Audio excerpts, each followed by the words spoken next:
Read all about it. Sunday papers. You wait all week. You ignore the news. You don't want to hear it until you hear it from us. So you know why I laugh every week when you do that? Because I wouldn't know how to start this, and you just dive in. Yeah, there's no plan. Well, a lot of your life is like, I'm coming in hot, and you do all that. And like, I think that, did you learn that like from depression? Like you just almost have to fake it till you make it, even if it's faking getting out of bed? That's so funny you say that. That's exactly what I do. And Are you serious? Yeah, and I have social anxiety like everybody. And so when I walk into a party, I do this thing where I pump my fists and I scream Fitz dog. And then immediately like, I'm not nervous anymore. And people think it's funny and it breaks the ice. And I feel like, well, you're probably not nervous anymore because everyone leaves. Is that how you conquer social anxiety? You get everyone to stay away from you? I think I weed out the weak. I think I've spent my life like not worrying about everybody liking me. And I think that hasn't worked in LA as well as it worked in New York. In New York, you bust people's balls, you call people on stuff, you argue, and you stay friends. And in LA, if you show any kind of judgment, people get like, they fucking isolate you after that. Oh, Snowflake City, forget about it. It's it makes you second guess yourself. But no, I kind of tuned into that because I need more of that. And they've done these studies where like, if you just, it's so funny you said that. If you raise your hands above your head, it physiologically and psychologically triggers something positive in you. Yeah. Like it wakes you up and it makes you feel better and probably literally like bigger and exalting, and all that stuff. So anyway, but you just jump into this where I'd be like, oh, here we go. I don't even know how to start it, which is how I am many mornings. Yeah. Instead of being like, morning sunshine, or what, sing a song, throw a Beatles song, like just jumping out of bed, and I should just do that more. And it is kind of a faking it till you make it type thing. Well, even if you're fooling yourself. There's a TED Talk, and I think it's the most watched TED Talk of all time.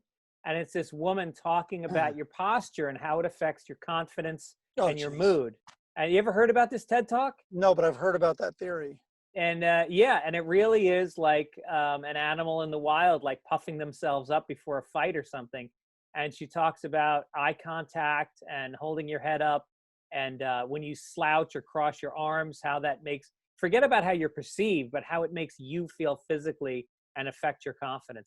And I heard that long after I acted like an asshole walking into parties, but it reaffirmed it for me.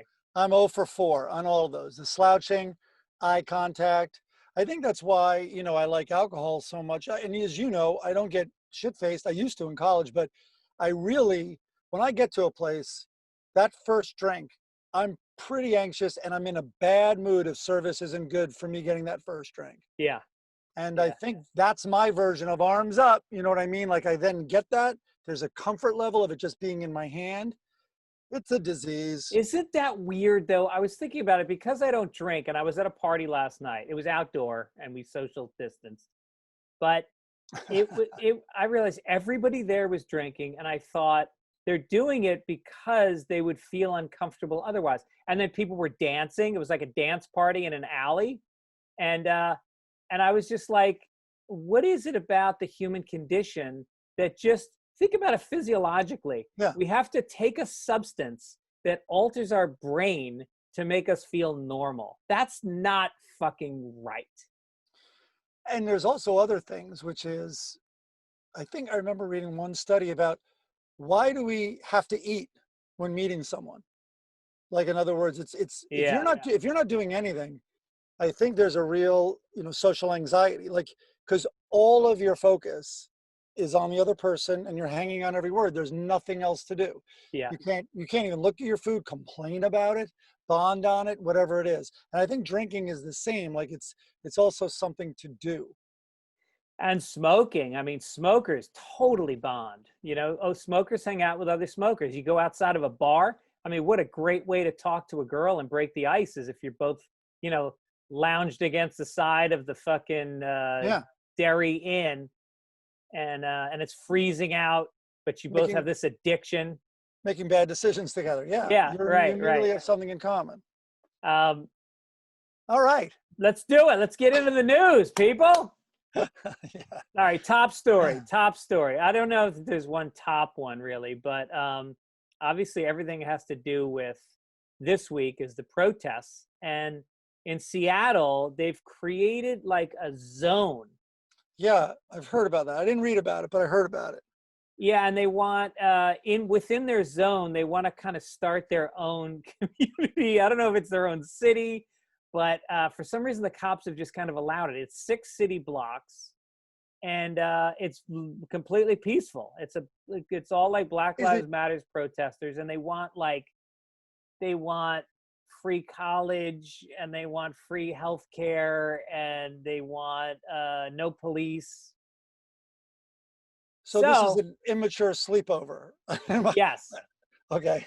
Yeah, they're all holding hands and singing Kumbaya. Are they demanding that the fish guy from the market throw the fish all the way into that 6-block radius? Yeah, right. They want the original Starbucks in Seattle to only serve oat milk with the caramel macchiato. And so Fox News jumped into the fray, and on their website they posted pictures that had been photoshopped to add a man with an assault rifle and an image of a burning car with people cheering around it. And it turns out people recognize those photos from the Minnesota riots. They just put them in. So when they called Fox's attention to it, they immediately took it down off the website. Wow. I think what really tipped their hand was there was that black guy with the huge dick, and he was beating a bald eagle with a rainbow flag. You mean the black guy meme, the black meme guy? Yeah. By the way, Fox News, to infuriate their viewers, they don't have to show unrest. They should just show them all being happy in this commune.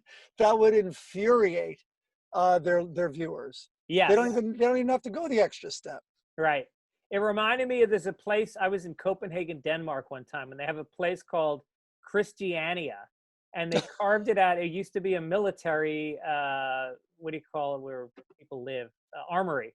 It was an armory that they just kind of took over. It was all hippies. And everybody there is allowed to do drugs, walk around naked. It's like a complete hippie fucking nirvana. And they just leave it alone. The cops just leave it alone. They can do whatever you want in there. You know, it'd be easy to say those have never worked, but has anything ever worked in the history of humans? Has any grouping ever worked? Yeah. Honestly, listen, it's easy to say, what are you talking about? America's 200 years is nothing. Oh, Rome, we've hardly been modern at all. And there have already been so many revolutions, and we've only been organized for like a blip. Yeah, right. So it's weird to criticize. So a more highly organized sort of hippie commune, which is, I don't know, socialist experiments that have gone, those haven't worked. It seems like America's not really working that well. And we just got started. Yeah, we're babies. I mean, the Native Americans had a good system going, and that went on for a long time. Even they fought like crazy people. I know, but that's putting a Western judgment on whether that's right or wrong. I mean, in nature, there's conflict. And what do you mean Western judgment? Those drunks fought each other and took back things all the time. They weren't drunks before we came along. I know, I'm joking. Joking. Now they, I don't know how long, I mean, how far back do the native people go in America? I should know all this stuff, but I have no idea. Is it 1,000 years? I don't know. Yeah, right. More, right? What is the longest civilization that ever ran? I guess it was probably Rome, right? I don't know, but boy, did that crash and burn. They overstepped. Yeah, they spread too far. And there's a book about the fall of Rome. I forget what it's called. What about England? Was England's longer than Rome? We're so stupid. This is not our podcast, people. This is not a history podcast. Let's move on. Next week we'll talk about it. So the other big story is Trump planned a rally on June 19th, which is called Juneteenth, and it's a holiday that marks the end of slavery. So to commemorate it, President Trump decided to hold a rally in Tulsa, which is the home of, it was the bloodiest outbreak of racist violence in the country's history. America is about to get a widespread cultural sort of learning moment on that. Yeah. Because I think there's a lot of documentaries in the works. So my brother-in-law is from Oklahoma, and he's like, shamefully, like 2 years ago, he brought up, and I think I might have remembered hearing it in college, but the Yeah. true answer is no, I don't know about that. And he's like, you'd be amazed how many people in Oklahoma don't know about it. And Yeah. he goes, it's crazy. And when he told me what it was, I'm like, yeah, I go, you're exaggerating. Like we bombed, and then, by the way, mass graveyard. I'm like, George, I would have known this, and we don't. Well, just if people don't know, there was a town in it was Tulsa, and basically it was a black settlement that was an example of the best case scenario of ex-slaves creating their own world. Doctors, lawyers, peacefulness, landowners, and the financial. white. It was like Black Wall Street. It was financially self-supportive and all that. And then the KKK came in and they literally massacred hundreds of people in the street. Like just fucking whipped them, stabbed them, shot them. Bombed them. They bombed them too? They bombed them also. Damn. And they dropped bombs from like little again, I should know more about it, but there was definitely bombing. And they looted it. They destroyed every building. They lit everything on fire. And so this is where Trump decided to do his fucking. So he decided he is going to move. He's going to move the date. Because he's sensitive. He's sensitive to these things. He's sensitive. So he moved it from June 19th to June 20th. Oh, is that right? You didn't know that? That's great. So he'll probably be there on the 19th. So my thing is, why doesn't, all right, if you and I were in the boardroom, right, of many, and they do, I'm sure they have white people consulting. If there's whatever official organization of Black Lives Matter, certainly people have to be floating the idea, this structure is good for us. The biggest challenge by far to movements is sustaining it. No matter what the movement is. So here's a model to sustain it. We now have a calendar, and the calendar is Trump rallies. Yeah. Because he keeps getting worse and worse with his reaction. Did you hear he is mixed? I should have the headline on Abraham Lincoln. And do you see the Black Fox reporter who is a woman? No, what happened? There was an exchange. It's almost worth looking up. But anyway, my understanding is with a Black Fox news reporter who's female, she asked, he criticized Lincoln, saying he had a mixed record on race or something like that. And then she goes, well, he did free us. And Trump goes, yes, he did free us, but used us. Trump used us. Goes, yeah, he did. I think this is almost literal. Yeah, he did free us, but you know. And she goes, yeah, I know. And everyone went batshit crazy. Like, wait, what does you know mean? You know he's a complete racist bigot? Like, what did your reporter, what did your or was your yeah, I know. I work for Fox and I can't say a fucking thing right now. Yeah. Wow. What a life that is to be a Black reporter on Fox. I mean, Jesus, what you have to bite your tongue about. Yeah. So anyway, why wouldn't you and I, if we were there, wouldn't we be like, are you crazy? The biggest demonstration is in Tulsa, followed, and of course, Jacksonville, when he's going to have his, accept the nomination in Jacksonville, Florida. Like, why wouldn't you focus it? Because the change has to come from the top down. Yeah. And all his missteps have to be addressed. All right, now that we've lost half of our listeners, let's go to... No, they're rational. I think they would even say, no, first of all, we have listeners writing in that I'm right-wing, which just Greg and I laugh about, but I won't engage in it.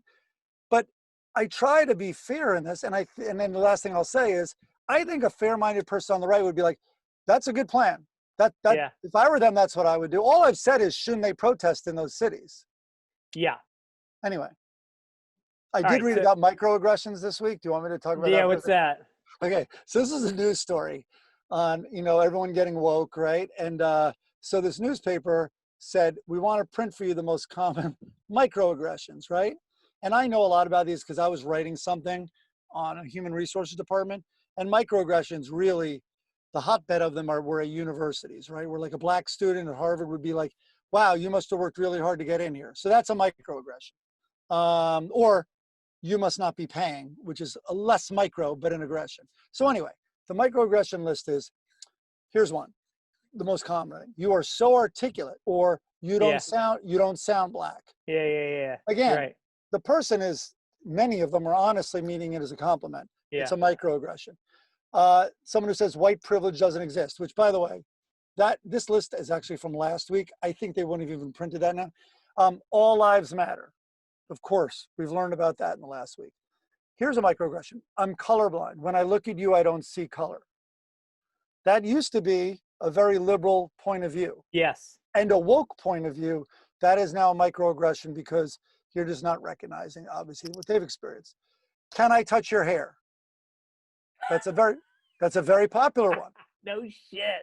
Yep. Wow. And then here was I do have to say, honestly, when I was a kid, my friend Steve Nixon had a fucking massive, his parents must have been like Black Panthers. He had like a massive afro. Yeah. And he let all of us touch it. I enjoy just bouncing. And he used to use like some afro sheen. It was fucking shiny and bouncy. And if that makes me a racist, that I bounced my hand on Steve Nixon's head, then guilty as charged.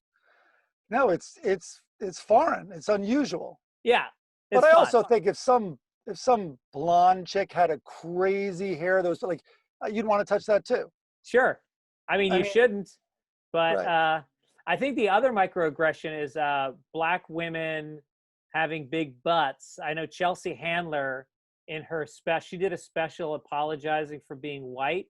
And she started off by talking about how there was a Black woman that was speaking. And as she introduced Chelsea, she walked off stage and Chelsea slapped her ass. And the woman went ballistic because that's a big thing with Black women, is that the fetishizing of their big asses. Of the ones that have big asses. Yeah. I always thought of Latinos' asses. Is that still correct? To slap the Latinos' asses? Yeah, absolutely. They slapped their own. Didn't they slap their own throughout the whole halftime at the Super Bowl? Well, yeah, and there is I have seen a couple of African American women doing a what do you call the when you shake your ass? Twerking. Oh, listen to you, twerking, yeah. Or clapping. I thought you were going for clapping. Yes, twerking is the dance. When they clap their ass cheeks together? Yeah. Yeah. Right. It literally makes an audible sound. Okay, so back to this list. The last one, and this is exactly how I'd read it. If I created this is where I'd put the joke, and this is the joke I'd probably put. So we have, can I touch your hair? I'm colorblind, blah, blah. The last microaggression. Clutching your purse, dodging while passing a Black man, or unnecessarily calling the police. I'm like, is that still in the micro category? I think some of that's illegal. Yeah, right. Firing somebody because of the color of their skin. Microaggression. Yeah. Hit the road, Black dude. I'm trying to think what microaggressions I say. Oh, I mean, I've made comments when Black people were late as a joke. Yeah. I don't know though. I think, but that's usually because they're a comedian and I can make a joke. See, I don't know what microaggressions would be for me, because as a comedian, everything you say is kind of ironic and there's context to it. Oh my God. Yeah. And there's meta levels, and it sounds like we're excusing, but we're really not. I mean, it's one in court, like the Friends case with, the jokes that in any other room do get ruled as sexual harassment. We're not in that famous Friends writers room case, which we don't have to go into, but you can Google it. Why wouldn't we go into it? They said that Courtney Cox's pussy was so dry it had twigs in it. And so they got taken to court by a writer's assistant who said they were exposed to this kind of conversation. Yeah, it was worse than that too. But yeah, it was pretty brutal language in there. But the judge said, listen, that room's job is to find the line, and sometimes you find it by crossing it a little. And exactly. and it is a recognized safe space and it is also jokes. I mean, in other words, which are very hard to tease out in a regular workplace, not in a comedy writer's room. There was a guy, have you ever heard of the writer Walter Mosley? Oh, yeah. Yeah, amazing writer. He wrote Devil in the Blue Dress and R.L.'s Dream. Really fucking, like, one of the great African-American writers in American history. So for whatever reason, he started writing on a TV show. It was a 1-hour drama, and it was very edgy, and it was depicting Black life in the city. And so he was telling a story about how there was a cop that he talked to, a white cop, when he was a teenager. He goes, this is something that always stood out in my mind. And he said, when he would see a Black person in a white neighborhood, he would say, what are you doing here, N-word? And it stuck with him. And a woman on the staff went to Human Resources and said that he made her uncomfortable using that word in the writer's room. And Human Resources brought him in, and he was told to apologize and never use that word again. Keep in mind, they would use that word in scripts on this show. And he quit. He fucking quit. Good for him. Jesus. It's crazy. Well, do we want to go into an entertainment story which deals with saying or not saying a word or abbreviating a word? Yes, let's do that. Where are we going? Entertainment. There it is. Sound effect goes in there somewhere. Okay, entertainment story. Oh, this is my favorite one of the week. Lady Antebellum. I believe they're a trio. They're country music from the South. Has gotten woke, I guess, and has changed their name to Lady A. The group wants to renounce the term antebellum, which refers to the time period before the Civil War in the American South. The good old days, as some people called it. Plantations, sort of, yeah, exactly. Nice, long sessions with lemonade on the porch as the slaves are singing in the fields. We are deeply sorry for the hurt this has caused and for anyone who's felt unsafe, unseen, or unvalued, the band's statement said. Causing pain was never our heart's intention, but it doesn't change the fact that indeed it did just that. So today we speak up and make that change. Okay, first of all, was anyone really complaining about this? This seems like one of those, like, they have a new wave, they've rebranded.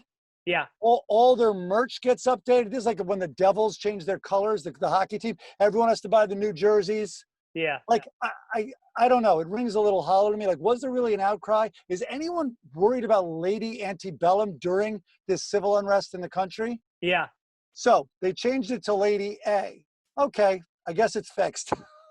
We'll just abbreviate the word that hurt people, but it's still there. We're not going to take the word away. We're just going to abbreviate. I mean, even elevators that change the 13th floor to the 14th floor, they at least have changed the name. Like, like more of an effort was made on this thing that's still there. Yeah. Is David Lynch going to change his name to just David L?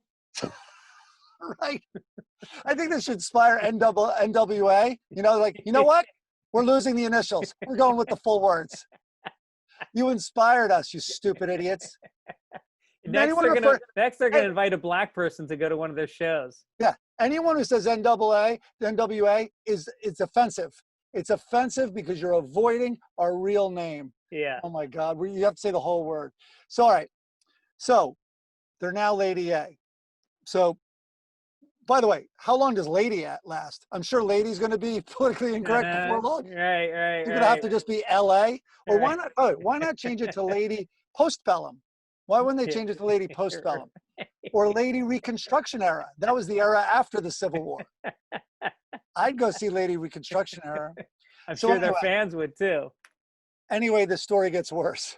They officially make the change.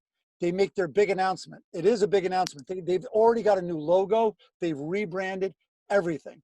And guess who gets wind of this? Who? Lady A, a Seattle-based Black blues singer. She blasted them on Instagram saying, how can you say Black Lives Matter when you put a knee on the neck of another Black artist? This is my life. she told Rolling Stone. Lady A is my brand. I've used it for over 20 years. I'm proud of what I've done. They never called her. They never reached out.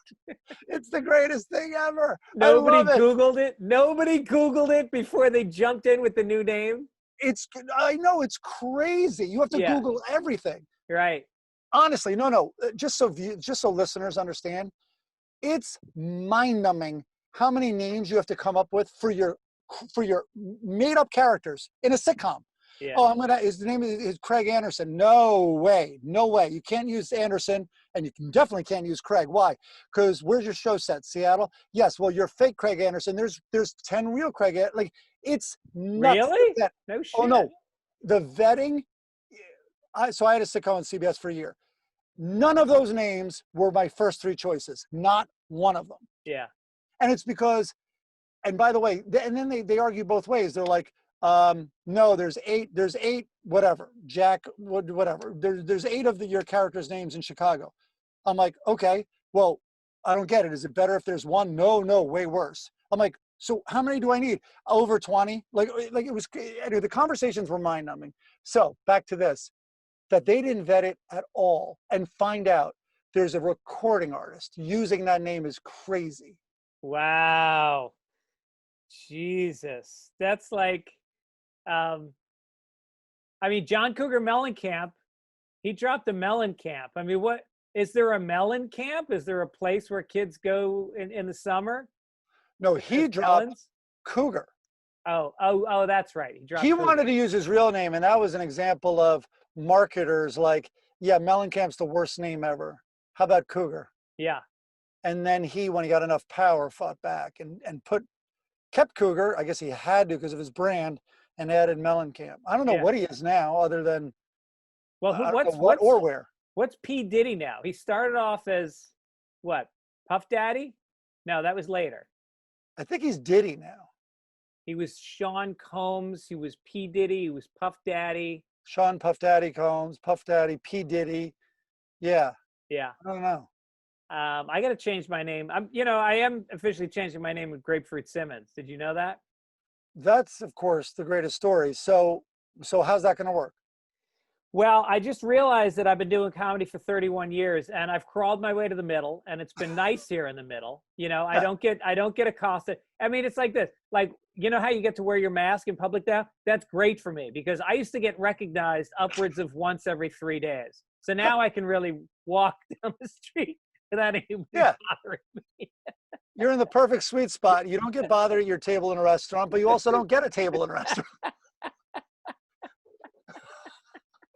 I'm at that perfect spot where, I can stay in Holiday Inns and nobody bothers me. Yeah. Hey, wait, are you that guy that knows Joe Rogan? I'm always the guy that knows. I knew Stern. Everybody, and like everybody would email me to get interested. I just had a guy like the other day, some lunatic on my website emailed me with this fucking proposal for Joe Rogan. I get that all the time. Oh, wow. Was he Tom O'Neill? Tom O'Neill's the only person I brought to Joe Rogan. Oh, my God. Joe Rogan will not, in a greatest way, he keeps bringing, it's stuck in his head, man. Yep, it keeps he's coming brought up. He's brought up to 3 other guests, I believe. Yeah, and not just brought it up, but like gone into the book.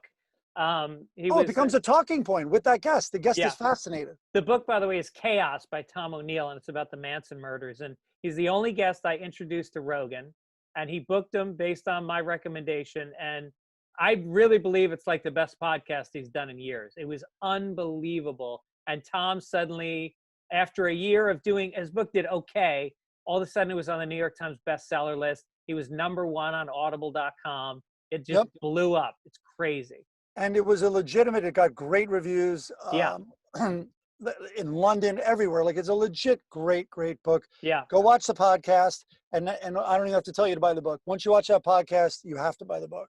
Should we talk about Chappelle this week in entertainment? Yeah. So I watched it. Did you watch it? I watched part of it. I feel bad that I haven't watched the whole thing, but it's been one of those weeks. I just haven't. But he did it in a party in an alley. Yeah, I went to. I'm on lockdown. By the way, I don't have the virus. We should have picked up.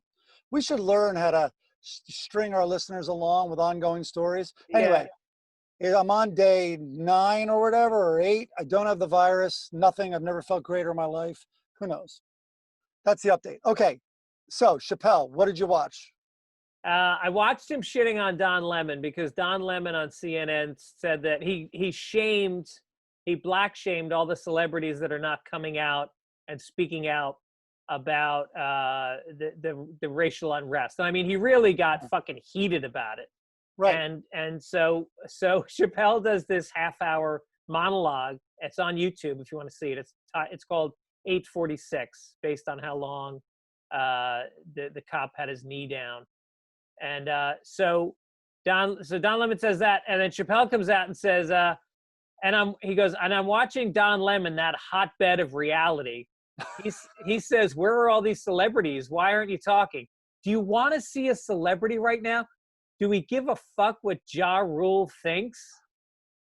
And by the way, I give a shit more what Ja Rule thinks than a Kardashian or all the other white, lightweights that are. Oh, dude, did you see the "I Take Responsibility" video?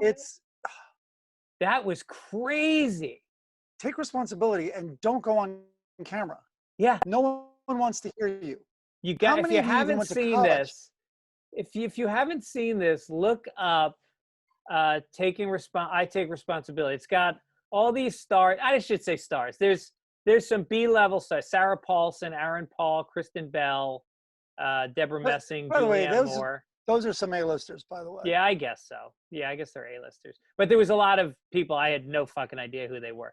But It was so cringeworthy because, look, we are responsible. I mean, I don't feel white guilt, but I do feel responsible. But I don't feel like it's the time for me to put myself on the internet, self-flagellating. Flagellating.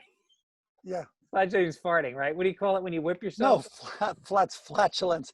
Flagellating, I think, is beating I got it yourself. right. All right, good. But wait a minute. You don't feel white guilt?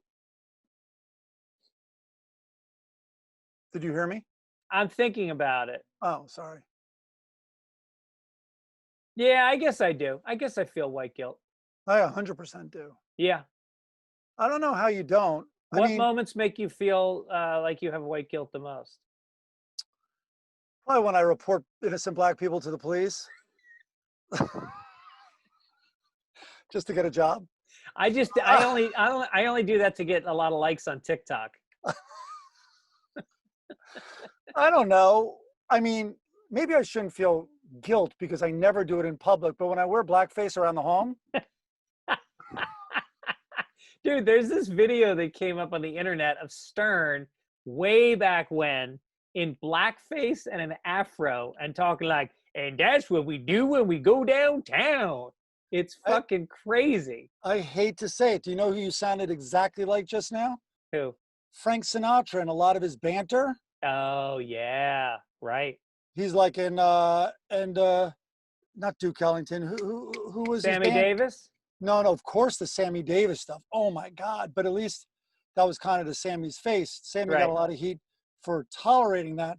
But listen, that's the other thing though. Frank actually did way more for going against all advice to be Sammy Davis's best man when Sammy Davis was marrying a white woman. Yeah.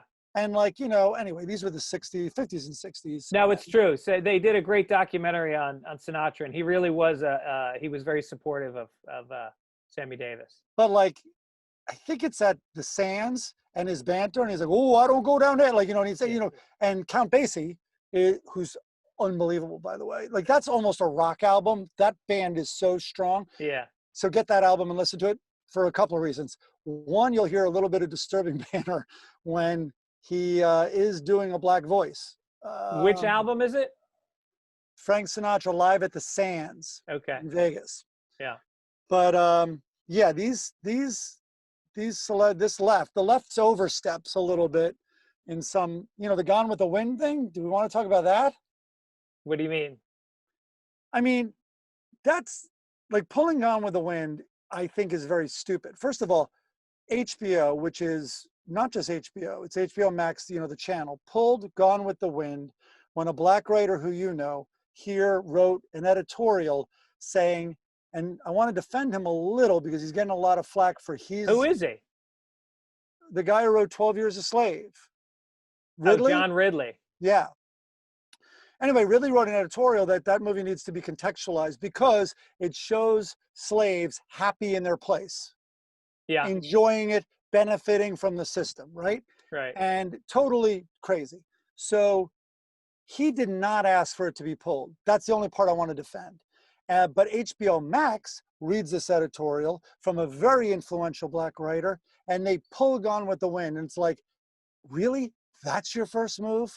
You're one of the biggest corporations because you're in the giant Turner media empire, Paramount, all that. And it's like, that's your first move? So I think there's all these symbolic things instead of doing real change, raising real awareness. That's just complete bullshit, and it makes them feel good. Yeah, right. Lady Now, I think Antebellum people is a good example. If you want to take something out, how about, you ever see Dumbo? I remember watching Dumbo, the cartoon, with my kids. And there's a scene when he finally flies where there's a bunch of black crows sitting on a telephone wire. Yeah. And they're talking to each other. And it's the most fucking Sambo depiction of black people. Like, if I ain't never seen an elephant fly. And it was really like, holy shit, I can't believe this is in here. Right. No, it's crazy. Yeah. And The Bachelor has a new. Yeah, this is exciting. The first Black Bachelor, and it's like, so they're all making these moves, which aren't even symbolically adding up to me. Like Gone with the Wind, Lady Antebellum, like it's all these bullshit moves. It's self-serving. Of course, it's like, oh, what a gift. So now this black man can join the shitty, worthless pop culture show where women love watching other mentally ill women cry and pathetically compromise themselves to marry a stranger. And don't they all sleep with them? Welcome aboard. You should be part of this. Yeah, right. It's like when they cast black people in Keeping Up with the Kardashians.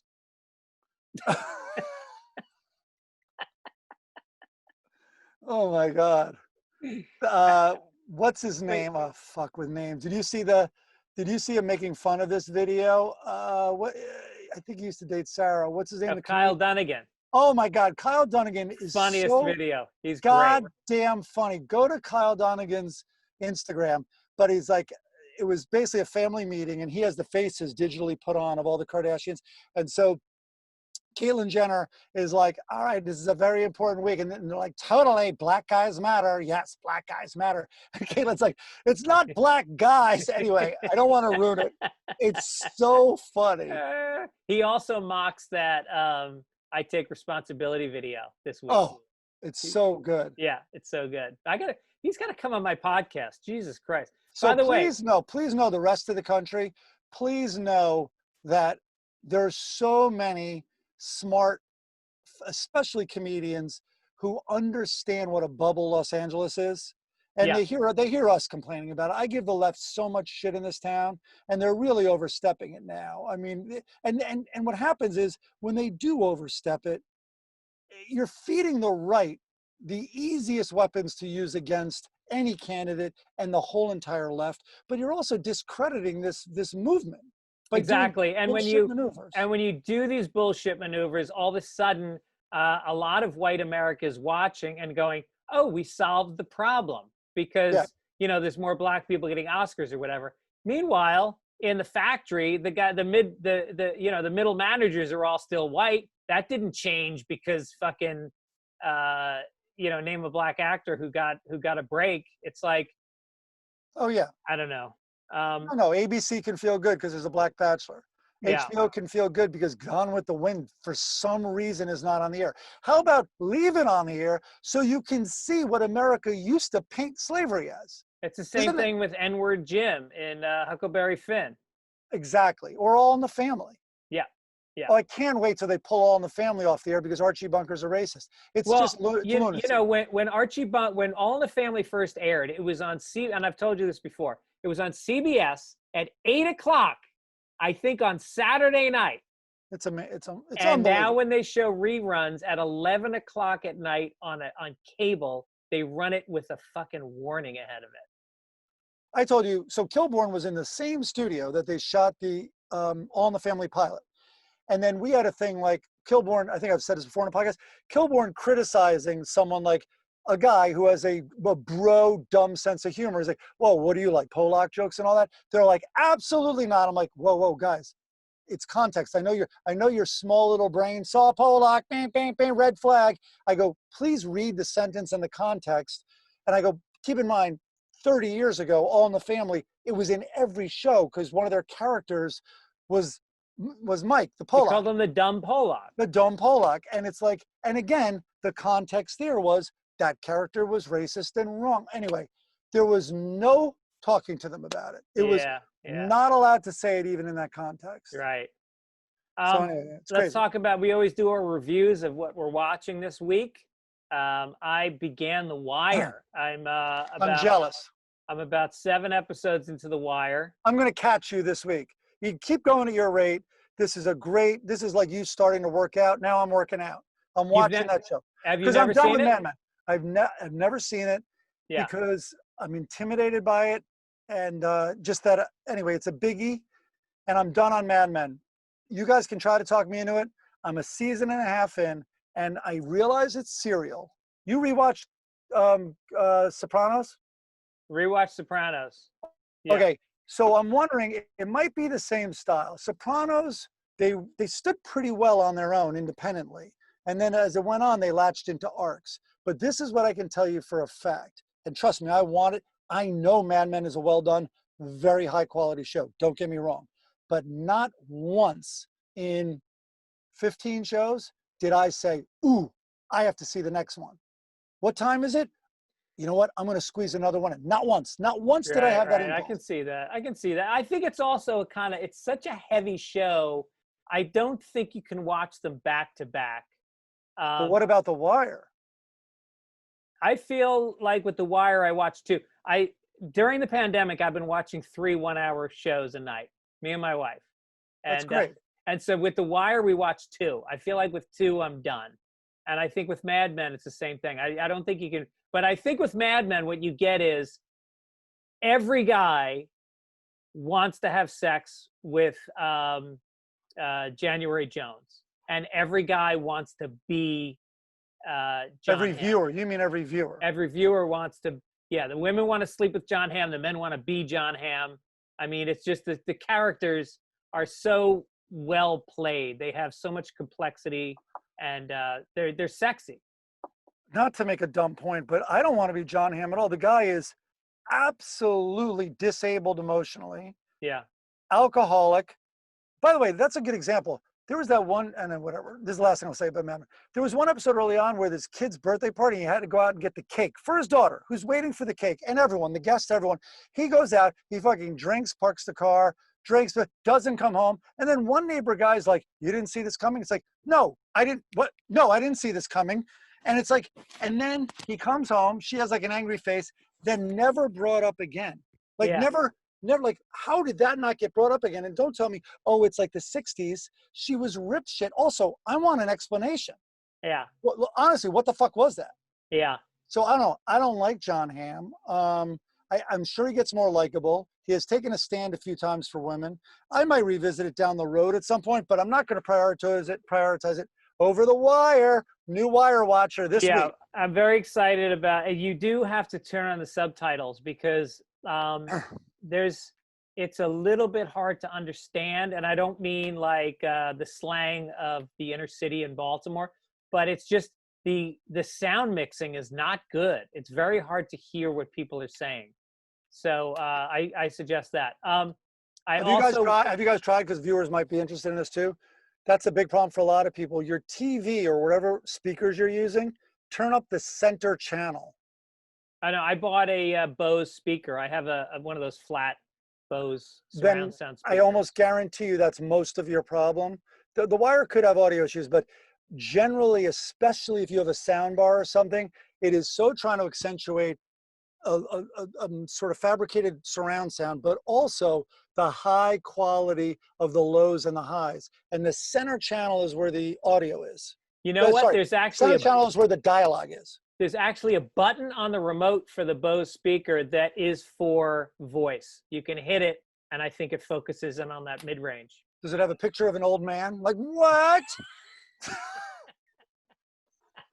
Yeah, that's what you hit.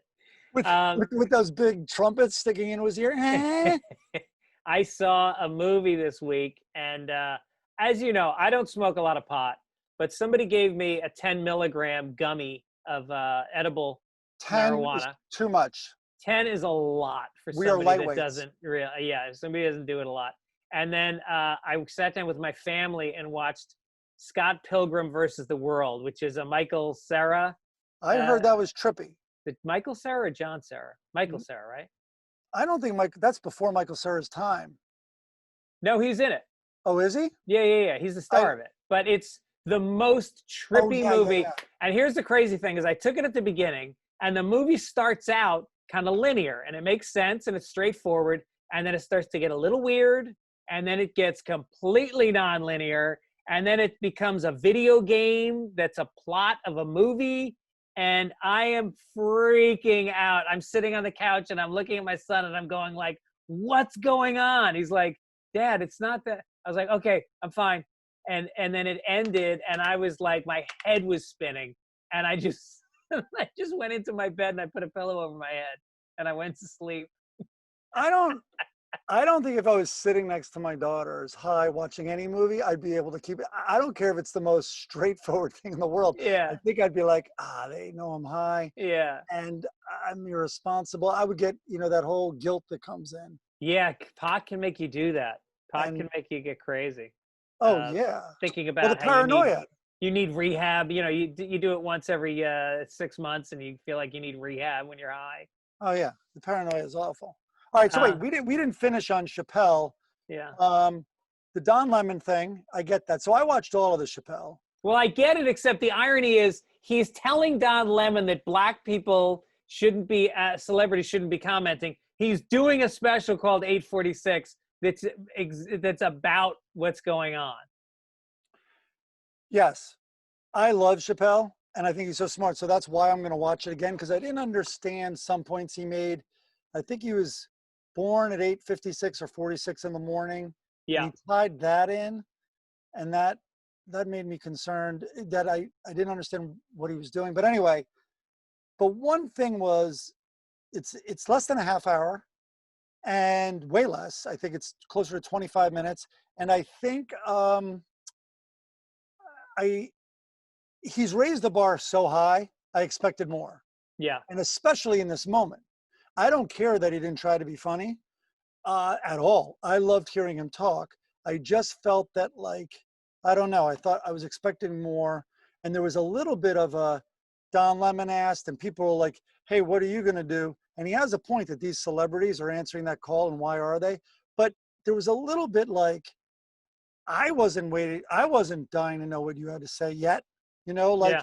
and I don't think a lot of people were, but I think when someone that big, they begin to believe their fan base. Now, keep in mind, I would totally be like Chappelle, I think, because he probably has 200,000 people telling him to step up. Like, where are you? We want to hear. Right. No, he probably has 500,000 people saying that, but that's not the country. And so sometimes it's when you're in, you can't help it but be in that bubble. You think you have to do something because there's a call for you to do it. And your fan base is calling you, but I don't know if the country was. Well, do you remember when he hosted SNL this year and he went up, what was the event that he followed that had happened that week? It was a huge, traumatic event in America. And he talked about it in a way that was so fucking, God damn it, I feel like such an idiot right now. I don't remember if it was a big shooting or if it was he goes racial. Through all the shootings. You probably haven't gone through it yet. Not, by the way, far from all. He goes through some of the major people who have died and also police who have killed, black ones. And so it gets very, very interesting. He talks about what he said on Saturday Night Live, and I should remember this. And he goes, I mentioned that and I got it wrong. God, I'm forgetting what it was. It was Trump had just gotten elected. That was the traumatic event. Trump had just gotten elected that week. And then he went on and he said, give him a chance. Right. Right. Give him a chance. Oh, God, no, I'm forgetting. What was it? That was a crazy moment in time. People really didn't know how to wrap their heads around that when he got elected. People were taken by surprise by it. I don't think too many people had really sat with the possibility that he would really be the president. And so Chappelle, I think that was the right thing for him to do in a way. You know, I mean, what else are you going to do? He's going to be president for 4 years. Give him a chance. Why not? Yeah, and the part I was forgetting, no, I agree with that. The part I was forgetting was that the amount of times that a Black person had been invited to the White House. And it was under Frederick Douglass obviously went, and then he said the next time, but he forgot a time. And I believe the time he forgot actually involved his family. I won't ruin it, but you should watch it. It's interesting. Okay. All right, let's get to international. Let's do some international news. What do you got? We got a newspaper sitting next to you that needs to get crumpled up a little bit. That's what we got. It was open to the international section. I'll pretend there we go. All right, there we go.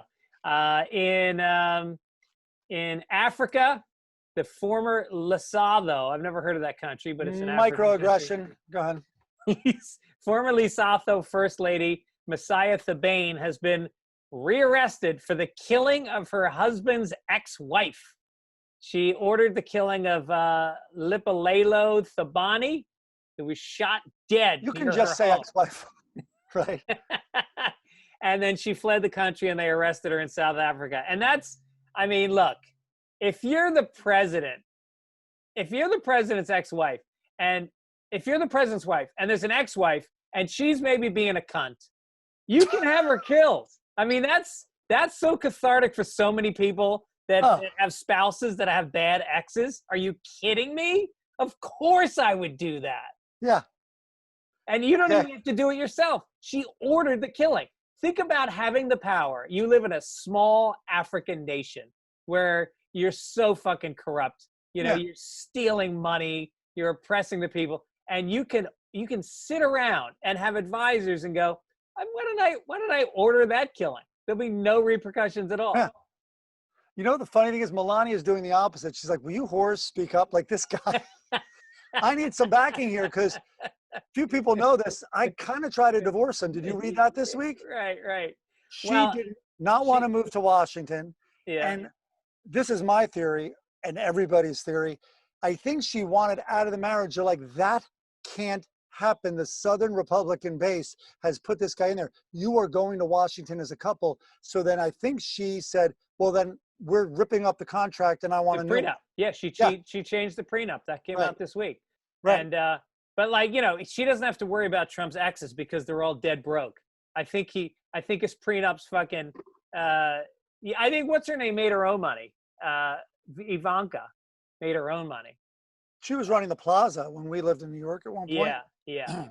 So also in international, we have in London far-right groups like Nazis with no shirts on. They were protesting the anti-racism, which is just a weird fucking thing to do. Like, how much can you deny that there's racism? Have some respect, Nazis. I mean, there's really they're counter protesting the anti-racism matter. They're throwing beer bottles at the cops. And the mayor of London has said that the statues of Winston Churchill, Nelson Mandela, and Mahatma Gandhi are being temporarily covered and protected from the right-wing rioters. And I think you got to protect the Gandhi one because that one's easy to pull down. It only weighs about 87 pounds. 87's generous. That guy went down to the 60s, no doubt, right? How long? He didn't eat for like 14 years or something. Yeah, I mean, he looked great. He looked great. Yeah. The Churchill statue, I'm thinking, he was such a drunk. That thing's going to fall over on its own. You don't have to push it. Also, very hard to drag. That fucker is heavy. It also wants to stop at every pub on the way down the street. Yeah, I can't imagine neo-Nazis pulling down a statue. It takes a lot of organization from a bunch of guys that are really just fucking running crazy down the street. So Nazis want it down. They must hate Churchill. Yeah, He, of he and course. Eisenhower, but he more than anyone. He went after Hitler. He got us involved. I think Churchill's absolutely Hitler's main nemesis, I Yeah, think. right. I mean, poor Russians are probably freaking out listening to this, but because Russians did so much to beat Hitler and 30 million people died in one sacrificed area. the most. Yeah, sacrificed the most for sure. So anyway, but yeah, that's well. Where does it? All right, listen. In our country, George Washington, is he taken off because he owned slaves? Is he taken off the $1 bill? Hmm. I don't Thomas know. Jefferson owned slaves. He's This is on one of those things. The older you get in life, you realize that's eventually a line just has to fall somewhere, because the more you think about it, the more you scratch at the surface, the line in the sand gets way harder to define. And Well, the it's a bottom slippery line slope. is the founding fathers, many of them owned slaves, and all of them were complicit in signing a document that did not protect slaves. That was so hypocritical in saying all men are created equal, and then not having all men be treated equal, or women. It was, Right. if you think about what they could have tackled at that moment and didn't, you realize that the entire economy, the reason why America was growing exponentially at that time, is we weren't paying the help. It was real easy, Yeah. Anyway, not to get too into slavery, but yeah, it goes deep. It goes deep, and correcting it is going to have to go deep also. It's not when you talk about the defunding the police now, which is a big thing, it's like, you have to look back at the history of police. They started out as a group that went out as a slave patrol, and they were vigilantes. They started as vigilantes that were hired to capture escaped slaves. And then once the slavery was abolished, the same group was going after people during the Jim Crow laws. And please, I just trust that our listeners know defund police is not what Tucker Carlson is saying, which imagine no police. Imagine when you're getting raped. Imagine when they come for you, and they will come for you. That's a quote from Tucker Carlson. Wow, Jesus. When they come for you, which they will, and you have no one to call, it's like, isn't there accountability in journalism? Like, he should be successfully sued for that misinformation. He's Yeah. creating this straw man argument. Like, so many police are asking to defund the police, Right. believe it or not, because they are being called into communities when a mentally ill person is on the street screaming. That's not a cop's job. They don't want to deal with Dogs, they come in homelessness. for stray dogs. That's not Yeah. their job either. But Yeah. they cut all those programs and put the money over towards police. Yeah. And now police have to do all these jobs that they're not trained for and that are taking away from policing. Yeah, and the real policing, nobody's going to, you're not going to send a social worker into the inner city after there's been a shooting. They're not going to. Yeah. And if they do, watch social workers go from being these peaceful Birkenstock wearing lesbians to fucking baton wielding animals after about 6 months. I counted 4 microaggressions, mostly against women in that sentence. Wait, my audio went out. What did you say? I got to do that more often. Holy crap. Yeah, no, it's I don't know about defunding them, but I'm going to stop tipping my cop in my neighborhood. How do we not have family members? Do you? Who are cops? My one of the guys at my wedding party, do you remember Chris Reed? Small guy? Yeah. He's a cop, and he was a cop in the South Bronx during the graveyard shift for about 7 years. And and he's not a big guy. He's my size. And he used to go in there, and he said they would get called to arrest somebody, and they had about 30 seconds to get the person cuffed and in the car before there was a fucking mob surrounding them. And people would throw shit from the rooftops at them, and it was crazy. So and then now he's a state trooper in Connecticut. Huh. Yeah, but he's a good cop. I know I know a lot of good cops. My friend Sean Burgoyne. Oh my God, most of them are. Like, let's be real. And again, it's more about the system. Like, stop the focus on the looting and the rioting, and stop the focus on, well, did you see that? Like, it's, yes, all that matters, but it's the system. It Yeah. has to, it's so much deeper and broader and more pervasive than all of that. No, they need to. I'm pro-union, but I have a huge problem with the police union. I think there's no transparency, there's no accountability, and they need to fire the police and then rehire them and get rid of the. And I don't know about get rid of the union, but there's got to be accountability. That's where the root of the problem is. Of course, but make it a real union. Listen, we're in the Writers Guild. We have a union. If I kill someone, I go to jail, turns out. Yeah, right. My union can't protect me from that. Right. It's like the church. It's like the Catholic Church, you know? Where's if I wrongly kill someone, I should say. Yes. Yeah. I'm not just fired. So we did international. I think it's time to do a little science, Mike. Science, the rare science section. What do we got? We got some fake findings. There's a Spanish archaeologist that's been sentenced to more than 2 years in prison for forging some of his most famous findings. He found pieces of clay at a site in Spain's Basque country, and he said they dated back to the 3rd century. They had Egyptian hieroglyphic marks on it. I think what really tipped his hand was he had action figures from his kid's Jurassic Park set.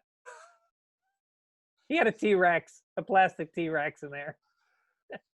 And of course, the whole archaeological and anthropological community riots in the street. He must go to jail. How come charges haven't been pressed against him? Right.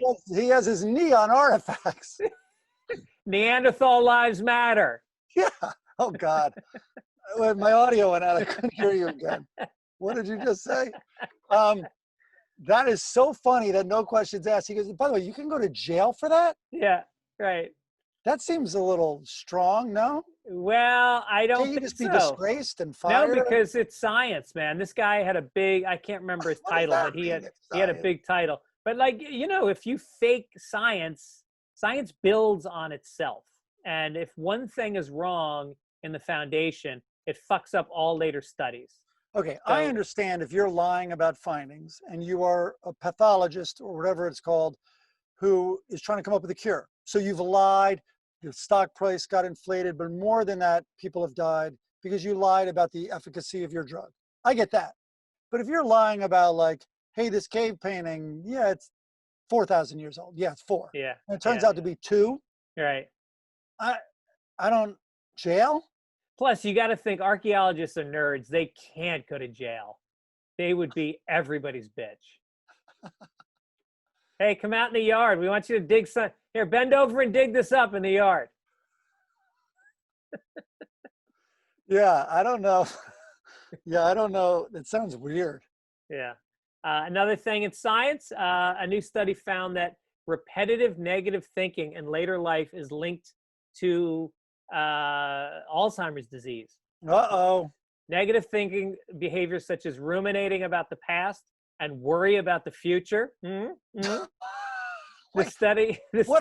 Aren't those the only 2 options? I thought, for a minute, I thought, phew, only half of that applies to me. It's like, yeah, great. Another thing for me to worry about in the future. Yeah, I'm already being negative about it because as soon as you said it, I'm like, oh boy, I got it.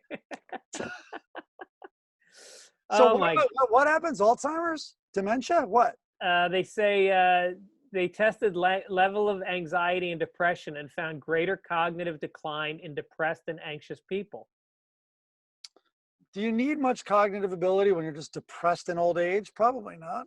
No, I think as a matter of fact, if I'm still depressed at that age, I want to still think that I'm 17 years old. I'm fighting in World War I. I don't give a shit. Let me have a good fantasy. Will it get in the way of my new heroin addiction when I'm about 78? Yeah. Oh, you got to be kidding me, man. I'm all over the opiates when I'm old. Oh, I'm at the end of my life. I'm like, okay, everyone has said the greatest feeling on earth. I'm not going to experience that. You're crazy. Right. And especially, how can it hurt me at that age? Well, dude, you know, morphine, when you go on, what do they call it at the very end of your life where they put you on Hospice. hospice, they pump you with morphine, which is essentially heroin. And you can, you know, if you're lucky, you can stay on that shit for like 6 months. So, and you pump it yourself as much as you want. I told you that time I broke my arm, the horseback riding with my kids, the horse fell and my arm broke our fall. So I somehow, whatever, long story, but I drove myself. I got in a position where I couldn't move it. As soon as it moved, I wanted to pass out. I've never been in pain like that before. So get into they see what's going on with me. They let me right in, cut the line in the emergency room. I get in the emergency room. The guy's like, "What's going on?" I'm like, and he goes, "Let me see." And he goes to touch it. I'm like, I'll punch you in the face." And he goes, all right. And I go, if this moves at all, it's like a switch. My lights start to, literally my peripheral vision goes off. And he goes, okay, well, we're going to take you in the other room. First of all, that IV in you right now has morphine in it. I'm like, okay, I don't know that much about morphine. I'm like, okay. He goes, we're going to take you in the other room and we're going to take some x-rays with your arm in different positions. I'm like, I don't know how many times I have to tell you this. If this moves, I'll fucking freak out. Meanwhile, cut to the other room, and I'm posing like fucking Schwarzenegger and World. Like, how do you want it? Like this? I'm like making like, you want it like this? How about this? I'm like kissing my bicep. Like what? I'll pose any way you want. I could move the thing any way I wanted. Yeah. I was in the best mood I had ever experienced in my life. My kids were there with me, staring at me wide-eyed. I'm like, you beautiful babies, you're the greatest. Like, and it was unbelievable. And there's a reason it's on the front lines of wars. Is that shit works. Yeah, when I was in Denmark, not as bad of an injury, but I had an ingrown toenail that I had been walking around. I had a backpack on, and I had a pair of Timberlands that were one size too small. And and I was walking around Europe for like 3 months. I was walking around Ireland with a backpack and tiny Timberlands, and I got an ingrown toenail. And when I got to Denmark, it was so bad. It was so puffed up and pussy that I went in and I had to have surgery. And in Denmark, they give you fucking morphine pills. So I'm staying at this guy. I knew this guy because he had visited my friend in America. So he put me up in Denmark. And his name was Henrik. And I'm on Henrik's couch on morphine. And they're showing reruns of Dallas in a marathon for like a week. And all I did was watch Dallas and smile. And I kept hitting on. Henrik had a girlfriend whose sister, Charlotte, was like a fucking supermodel. She was blonde. She was tan. She had a rack. And she was like Blondie. And so I would flirt with her. And I had no fear because I was on morphine. I wasn't a creep, but I was like flirty and funny and confident. And so finally, he's out and she's over. And we go over to the couch to have sex, and she's, I can't get hard. Does she know that that's the plan on the couch? No, yeah. So I'm showing her my toe, and she's throwing up, and so we're trying to have sex, and I can't get an erection, and she starts laughing at me.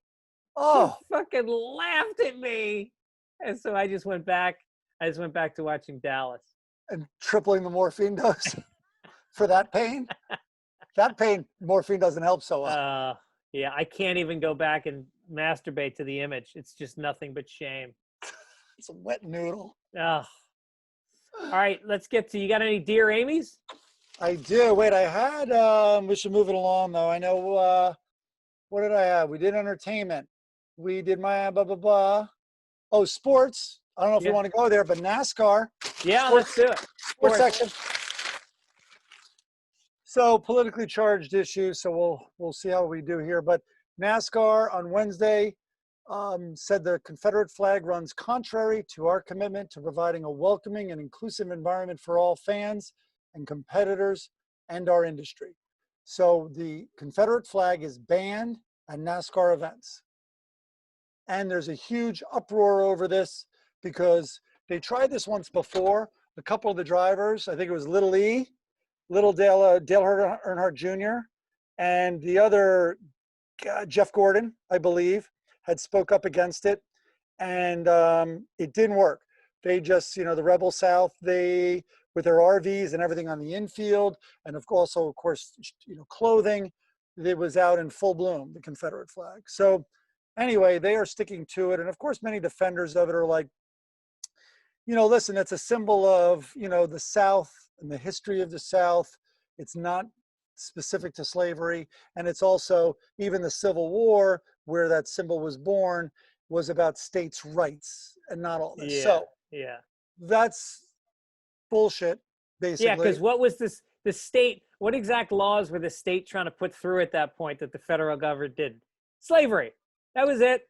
It's even more than that. Listen, if you just want to know facts, the battle flag was never adopted by the Confederate Congress. That's right. It happened like 100 years later. It never flew over any state capitals during the Confederacy, and it was never officially used by Confederate veterans groups even after the war. Yeah. It probably would have been relegated like to a museum or something like that, because I looked up some of the supposed in there. But it was resurrected by the KKK resurgence and used by the Southern Dixiecrats in the 1948 presidential election. That's right. And before that, if they wanted to argue, no, it was before that, in 1913, way after the Civil War, the 50th anniversary of Gettysburg, the flag tried to gain acceptance there, and also it appears prominently in Birth of a Nation, which is 1915, the same time. And the second Ku Klux Klan, which was 1915 to 1944, there was a nationwide supremacist organization that flew the flag exclusively.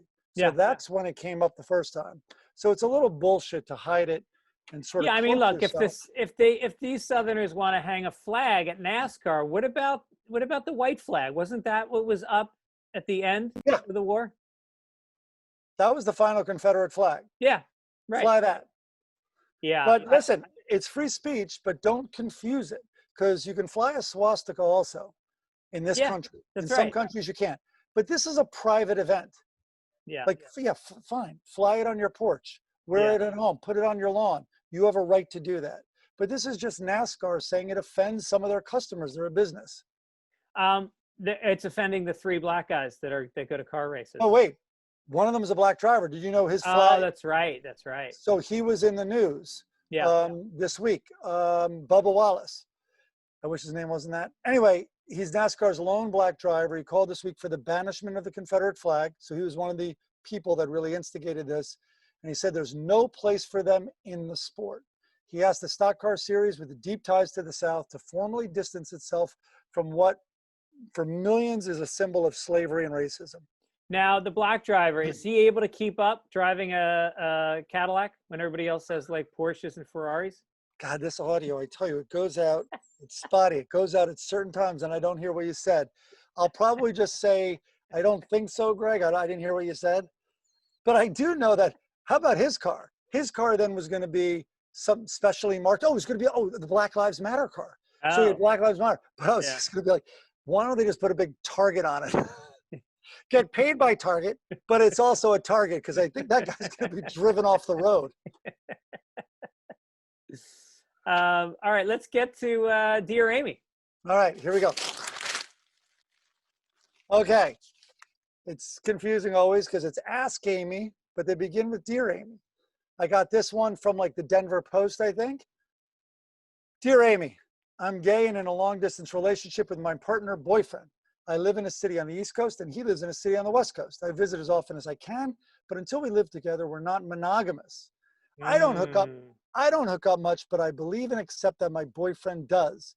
However, this creates a problem these days. I suspect he's still hooking up even during the pandemic. I'm not. What can I do about him staying safe these days, given I don't really know what he's doing and he won't say? To me, staying safe means not hooking up at all, and I don't think he's willing to do that. Worried. Dear worried, that dude's already got the virus. You might as well live it up and you should start sleeping with people. That's what the answer should be. Right. But honestly, dear worried, from me, why are you asking this old bag Amy what to do in your gay relationship? You think she's going to have some insight into you and your boyfriend? Right. You're going to lay this on her? She's also, don't you have some girlfriend who just chats your ear off about all her boy problems, or is that just in movies? Yeah. Aren't you the gay go-to friend? Can't you now turn the tides and finally she has to do some listening about your boyfriend problems? Right. But I love Dear Amy as the out-of-touch older white woman. She's like, Well, dear Bill, you sound like an active top. So I would say when he's doing poppers, you want to definitely pull out and do an ATM. Okay, this this is why, yes, dear Power Bottom. All right, this is why I chose this, dear Amy. Everything I'm about to read you now is verbatim. This is the clip. Your guy doesn't sound, and I knew this was coming, your guy doesn't sound compliant to any particular social, ethical, or relationship construct. You cannot keep him safe. You can try your hardest to keep yourself safe. And the coronavirus is not the only virus you risk contracting if you physically reunite with your boyfriend. She stuck that in there. That's right. That's right. And then but then in parentheses, to save her ass on the AIDS reference she just made, she goes, always practice safe sex and get tested for STDs. Well, STD is a disease. You talked about a virus he'd be contracting because his boyfriend's out there. I just thought, of course it's going to wind up there from an old woman writing you gay advice on your gay relationship. Wait, what are you saying? AIDS is still not a factor in the gay community? He's not writing about that. Apparently, I think they are safe. You don't catch, let me close my door. My daughter's in the other room. You don't catch the coronavirus from anal sex per se. Yeah. It's respiratory, and and AIDS is not respiratory. No, it's true. She's making a judgment about them having an open relationship, and she's also supposing that this guy's not using a condom and having safe sex. Totally. She made a giant leap. It's crazy. Right. Amy? Yeah. Maybe I should write Amy about that. It's obviously a letter from this week, and then she answers letters written about letters. Oh, good. Yeah, if you could get a response from Dear Amy on Sunday Papers, I think it would really move us up the charts. Which, by the way, we're doing great. The numbers are building every week. You guys have been very generous with, I guess, telling your friends to listen. And wow. And it's also the comments on iTunes, or I guess you're supposed to call it Apple Podcasts. But no, let me read a couple comments, which are always nice. One woman here says, Joanne says, I seem to have a crush on these guys. You're just going to read that every week. Every week. And then there's also the guy named, this guy calls you out, who says, oh, lovely. Bring it on. Bring it on. I know for a fact I'm going to take his side. Okay, I don't like myself. This is from NHEP. He says, I really like 2/3 of every show. Mike has a tendency to promote right-wing ideologies and conspiracy theories. I get it. If you make the amount of money he does in Hollywood, he will eventually, to quote Holly Hunter in Raising Arizona, turn to the right. He will often throw these things into their banter with the let's look at things from both sides remark. Oh, yeah, that's poisonous. That's toxic. Yeah, right. Saying that. Oh, my God. Well, listen, I'm not going to slam him because he listens to the show. But more than that, he quoted one of my top 5 movies of all time, never leaves the top 5, Raising Arizona. A couple of things to correct is Greg can back me up. I am not rich. That's number one. Number 2. You're divorced. Yeah. There's also that. Number 2, whatever. We shouldn't go into politics. I guarantee I'm further left than this guy. But this is a great example of how crazy the left gets. You don't even recognize one of your own. That's how crazy you are. Go ahead. Ban Gone with the Wind. Make Lady Antebellum change their stupid name. And then call me a righty, you lunatics. Yeah. Keep making videos. Have celebrities keep making videos where they say they're guilty because they're white. I think we take on both sides of every issue. And the thing is that mean we're going to lose all of our listeners? Because now people can't hear an opinion that doesn't correlate exactly with everything they believe without going, I'm not going to listen anymore. My good friend, Kevin Biggins, he's a writer. Try to follow him on social media. He made me laugh the hardest this week. He goes, but Trump planning the day in Tulsa on Juneteenth, he's like, I hope he pulls into town in a convertible. I could have loved it more. This is from DBW Studio, who says, sometimes I listen to you guys while swimming laps. Note to self: don't laugh while you swim, or you're likely to inhale water. Really That's enjoy why the we chemistry. try to keep all jokes out of the podcast. That's right. Your friendship really comes through and is entertaining to listen to. Also, thanks for using my theme song on May 31st show. Oh, That's yeah. right. By the way, this week's theme song, I forgot to give a shout out to Lisa Hertzner, who wrote Nice. a kind of a very sexy version of Sunday Papers, which I You love. sent it to me. It sounded great. We Yeah. should send people to these social medias and stuff. Yeah, we should do that. Our website, as we announced last week, is now up, sundaypapers.net, and you can see you can access the episodes, and we're going to start posting the comic strips that we read from at the end, and it's fun. Check out This the one website. sounded great. It's amazing people are taking the time to, I know there's an easy joke that all we have to do is time. Like, where am I going to find the time to write Dear Amy? I only have 3 weeks with nothing scheduled. Yeah. But right. but it's so sweet, actually. We're a fledgling podcast that just started. We're doing this for fun and because we're going out of our minds also. But I don't know. It's just so cool to see people creatively do that. So thank you. Yes, thank you guys very much. It's fun. Okay, and then let's get to, as you were in sports. Was there anything else in sports? No, we had already done ADD. We had already done Dear Amy, and now we had done these letters. I think we're on to comics. Let's do the comics, everybody. It's how we finish it up every week. We work hard on the news.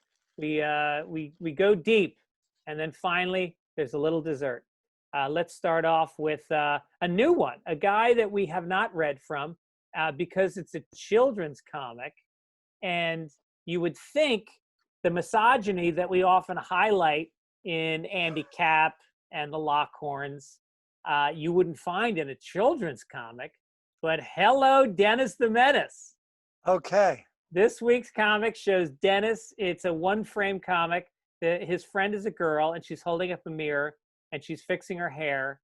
And she says to Dennis, who's got his arms crossed, and he's looking at her askance. She says, how could I make myself prettier? And he goes, grow a beard. He's fucking 7. Wait, how? That's all that happened? Yeah. It's a girl goes, how can I make myself look prettier? And he says, grow a beard. Okay. Does that mean he's gay? No, I think you're reading into it too much. Yeah. I just think the writer of this is creatively bankrupt. Yeah. Yeah. There's nothing there. Well, it's almost funny. What's her face? Is there something on her face? Is there? No, she's not pretty. She's a redhead, which in comic strips always means, you're Peppermint Patty or you're Kathy. You're a girl who's not attractive if you have red hair. Was she like, I want to look prettier, and I love microbrews, and I drive one of those bicycles with the giant big front wheel, and I wear loafers with no socks. Yes. Grow a beard. And I drive a Volkswagen Bug with a flower on the dashboard. Then grow a beard makes sense. I want to be a hipster. Otherwise, I don't get it. I don't get it. All right, so that's Dennis the Menace. Let's go to our friend Andy Capp. Can't wait. Andy Capp is the best. It is a picture of, and again, I'm not making this up. I've gone back. These are not the most current Andy Capps, but I went back a little bit to get to kind of the root of where the strip comes from. Okay. Andy is they're in the kitchen. Andy is leaning against the wall. His wife is on the ground looking angry. There are broken dishes sitting next to her. And he says, look at it this way, honey. I'm a man of few pleasures, and one of them happens to be knocking you about. Okay. So you went back. Did you go back to 1910? I don't know. I don't know how far back did you go? I'll look up the history. Somebody look up the history of Andy Capp and send it to me, and I'll read it. And we'll touch base. There is no far enough back where that is acceptable. He's beating the shit. She's on the ground. Also, it's printed in newspapers today-ish. That's yeah. And Mikey making light of it. So what Yeah. did he say? Wait, what did he say again? Look at it this way. How do we do it? Look at it this way, honey. I'm a man of few pleasures, and one of them happens to be knocking you about. Maybe it was in their vows. Maybe it's a social contract they have. Like, Yeah. maybe yeah, we're stepping in. It's Yeah, none of maybe our business. she could be into it. Maybe this is their thing, you know? It's like, the women that like the rape fantasy. Maybe she likes the being knocked about fantasy. That's just crazy. Yeah. Oh my Yeah. God. I think it's Mike Lynch who's the writer. I gotta check. All Well, it's right, not a woman. It's not definitely not Michelle a woman. Lynch, I don't think. No, no. Holy moly. Let's do the Lockhorns, our other favorite married couple. So much respect for Loretta. It's just incredible. That's how this marriage has lasted so many years. It's that he puts her on a pedestal. In one, they're sitting at the dinner table, and this is the best. He always acts up when they're in front of other couples just to humiliate her. Not only is he insulting her as she cooks for him, it's always in front of you. And he says, I'll get Loretta's carving set, 3 chisels and a mallet. And she puts a turkey on the table that she fucking worked on all day. And the couples always look at him like, what's wrong with you? Meanwhile, Andy Capp's wife is on the floor like, I'll take that. Wait, was that the abuse in your house? Yeah, And nothing right. else. He didn't stab you. Now, is he going to use the mallet to hit you over the head? Because Andy here, I wouldn't let him near a mallet. Let me get this straight. He didn't sucker punch you at the sink? I didn't even see it coming. You never miscarried after getting punched in the belly for serving dinner late? Because that's how he gets his joy. And he doesn't have many. And by the way, I feel guilty if he doesn't get that joy because he explicitly tells me he doesn't have many joys in his life. God. Holy shit. Here's another one. Also him standing at the dinner table. There's a turkey on the table. He's got the fork and the knife out. He's about to carve it. And he says, stand back while I carve the gravy. I like that one. I've heard a lot of food insults, but I like that one. And just the look that she always has on her face, she looks like a child that's just been smacked by the father. It's so sad. And then finally, it's him walking into the door, and he's late, he's drunk, and he hands her some flowers and says, sorry, I always get D-Day on our anniversary mixed up. I mean, to be late, how is this? You show up late, and the flowers are like wilted. He gets her a shitty present, shows up late, and then on their big day, fucking insults her. So wait, what was his logic with D-Day? D-Day is like the worst tragedy to happen in. Oh no! Oh, D-Day was good for us, right? Is that where we attacked? I'm trying to follow his logic. Or does he say he thinks their marriage was on D-Day? A lot of Americans died, instantly eviscerated on D-Day in a barrage of bullets. I don't know. Yeah, it must be that a lot of Americans got shot on the beaches of Normandy, right? June, can I say 5th or 6th? Yeah. You can say 5th. I wouldn't. Yeah, June 6th. If you said 5th, you would have given away our secrets, you fucking loser. Europe would have been way worse. We would have been speaking German right now. Dude, did you Saving Private Ryan, that scene where they attack the beach, the sound effects of the bullets on that were fucking uncanny. I remember seeing it in a theater.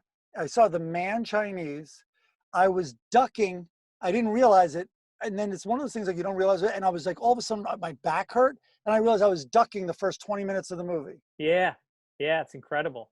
But I told you, I watched it with my daughters on June 6th, maybe 5th, as the eve of the invasion. Anyway, D-Day Eve, big holiday here in the house. And I told you what they said. What? They said, keep in mind, I'm not saying anything, but I remember when I first saw it, I'd just be like, holy shit, or no way, or fuck. You know, occasionally you just maybe even have these thoughts inside your head. Their 2 comments watching Saving Private Ryan. One was, is that Vin Diesel? They're just numb They've seen it all. That was one. Yeah. And then the other one was on the scene, the very scene you're talking about on the beach, they show the aftermath, and it's blood, it's red waves lapping on the shore. And Sophie, my oldest, is like, oh my God, look at all the dead fish. Because Spielberg showed the bodies with also dead fish because of all the explosions. And there were dead fish bodies, and literally that's what she said. She's pescatore. Yeah. Pescatarian. Oh my God. Oh, that's hilarious. You got a little family circus for us, Mike? I mean, I know, of course. So by the way, I do not cherry pick these. This isn't today. We're taping this on Saturday. This is Saturday. Every day I take Saturdays. I don't hunt for easy ones. No. And I'm not going to waste my energy. It's so stupid at this point because here it is. I'll show you. It's tough because, you know, we each, obviously we split up the duties. We each take different sections of the paper. And I feel like your assignment of looking for the family circus is like telling a kid he's got to like mow the lawn, weed the garden, take out the garbage, all wrapped up in one. Except that I don't have to go on a deep dive. That's the only saving. But anyway, so here it is. It is a girl, a daughter. I refuse to learn any of their names. Standing in the front lawn. Just stand. That's it. So it's a girl with her pie hole open, and it says, "Quote, Daddy, I think there's something." Hold on, let me start. Daddy, I think there's something that you need to do today. Period. That is in this paper. Wait, hold that up to the screen because I don't believe that that's actually the whole. Jesus Christ. So wait, what is she standing on? Oh, maybe that's She's standing on a lot of leaves? No, she's standing on a lawn, but it's a little high. I guess that's it. That's what it is. He needs to mow the grass. Never mind. It's genius. Never mind. I'm wrong. So as he kicked back at noon on a Monday, hungover. Yeah. He looked out at the grass and it was long. And he thought to himself, what if my daughter told me the grass was long? Done 10 minutes later. Yeah.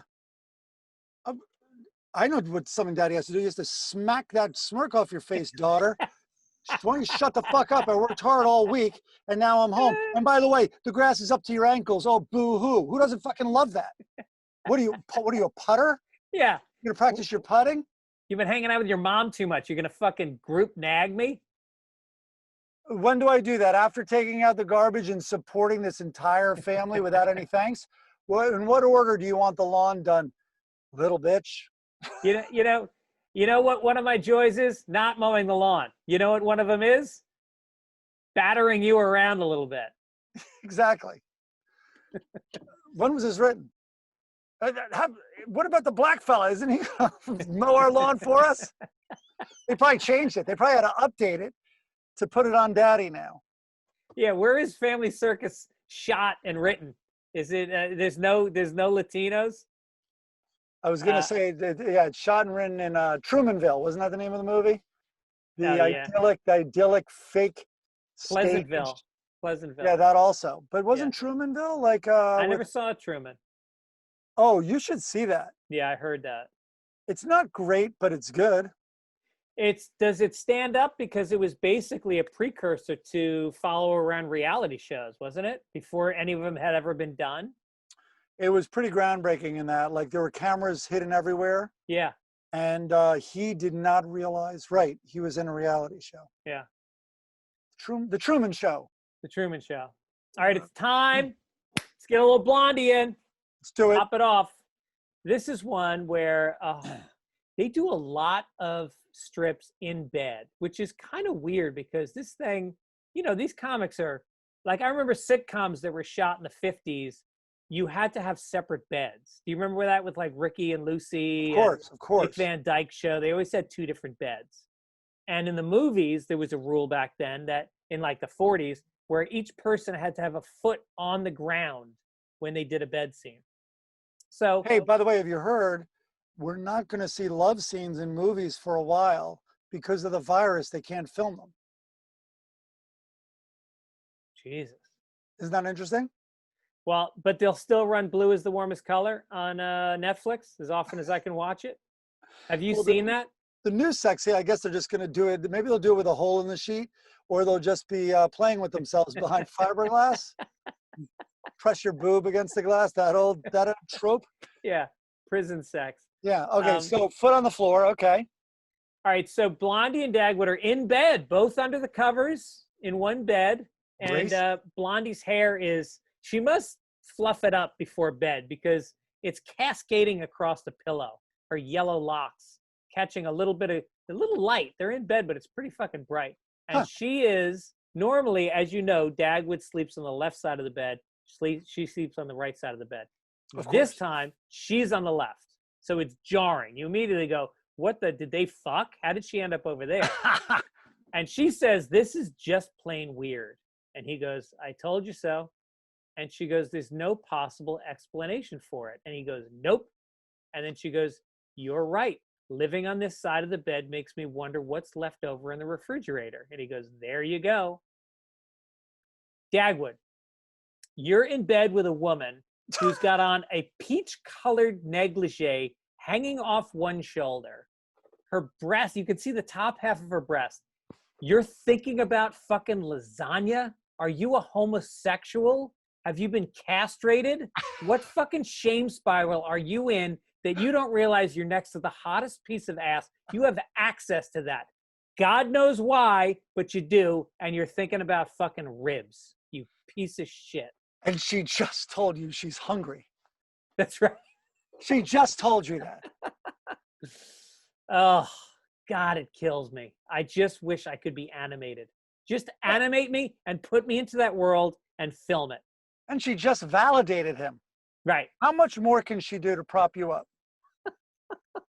Honestly. And in those days, there's no saying no. They're this is Pope John rules. You have to have sex with your husband when he initiates. It's the rule. By the way, you're 100% right. Was it the other way, or the church dared never mention a woman who initiated sex? Oh, interesting. I don't know. I would think they would back that up too, because it's all about creating more Christian soldiers. Procreation. Yeah, procreation. They wanted numbers. Right. Speaking of numbers, Mike Gibbons, our time is up. Once again, we've done an hour and 40 minutes. We said at the beginning, let's try to shorten it up a little bit, but we can't. There's too much to cover. This is no more than an hour and a half, but we have to get it shorter. You're right. No, it's an hour and 40 minutes. But we are clapping and trying to sync our things and everything. Oh, yeah. All right, so maybe it's 1:35. All right. Listen, we've talked a lot. We've enjoyed ourselves. Mike, it's always great to see you every week, even though it's through a computer. Yeah, this is working out, though. Yeah, paddle tennis courts are open. You willing to go out and play paddle tennis? Oh, man, what don't you get about quarantine? Oh, come on. I'm quarantined for another, oh, that's right, because of your friend in your circle. Yeah. Yes, we've been exposed. By the way, we'll see what happens next week. Who knows? It's hard to tease out if the increased numbers are partly or mostly due to increased testing, but it doesn't look that way. Yeah. So we'll see what happens, but California is one of them. All right, stay safe, people, and let's wrap this baby up in newspaper. Put this in a newspaper and throw it into that settlement in the middle of Seattle. All right, we'll catch you next week. God bless America. Take it easy. Bye-bye.